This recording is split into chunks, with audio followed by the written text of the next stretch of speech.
नमस्कार मित्रांनो, माहिती मराठी यूट्यूब चॅनलमध्ये तुमचे स्वागत आहे. मित्रांनो, राज्यात सन 2020 ते 2022 या कालावधीत नैसर्गिक आपत्तीमुळे नुकसान झालेल्या 26 जिल्ह्यातील बाधितांना नुकसान भरपाई म्हणून 112 कोटी रुपयाचा निधी मंजूर करण्याबाबत महाराष्ट्र शासनाकडून दिनांक मार्च 2024 रोजी शासन निर्णय निर्गमित करण्यात आला आहे. मित्रांनो, आजच्या व्हिडिओमध्ये आपण कोणत्या जिल्ह्यातील शेतकऱ्यांना ही नुकसान भरपाई मिळणार आहे याबद्दलची सविस्तर अशी माहिती पाहणार आहोत. मित्रांनो, तुम्ही जर अजूनपर्यंत माहिती मराठी यूट्यूब चॅनलला सबस्क्राईब केले नसेल तर अशाच व्हिडिओसाठी माहिती मराठी यूट्यूब चॅनलला सबस्क्राईब करा आणि बेल आयकॉनला प्रेस करा, जेणेकरून येणाऱ्या नवीन व्हिडिओचे नोटिफिकेशन तुम्हाला मिळत राहील.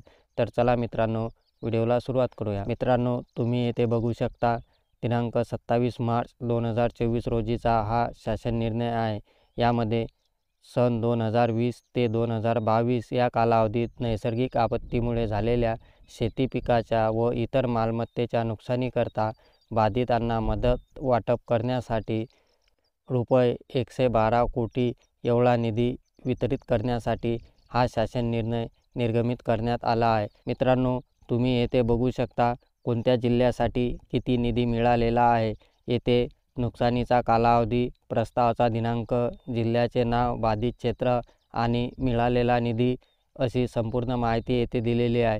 यामध्ये रायगड, सिंधुदुर्ग, ठाणे, रत्नागिरी, पालघर, त्याचबरोबर मुंबई उपनगर, भंडारा, गडचिरोली, गोंदिया, चंद्रपूर, नागपूर, वर्धा, भंडारा, गडचिरोली, त्यानंतर जळगाव, नाशिक, धुळे, नंदुरबार, त्याचबरोबर अहमदनगर, छत्रपती संभाजीनगर, जालना, परभणी, हिंगोली, नांदेड, बीड, लातूर, धाराशिव, त्याचबरोबर कोल्हापूर अशा प्रकारे या 26 जिल्ह्यासाठी मित्रांनो हा निधी मंजूर करण्यात आलेला आहे. मित्रांनो, या शासन निर्णयाची PDF लिंक तुम्हाला डिस्क्रिप्शनमध्ये दिलेली आहे.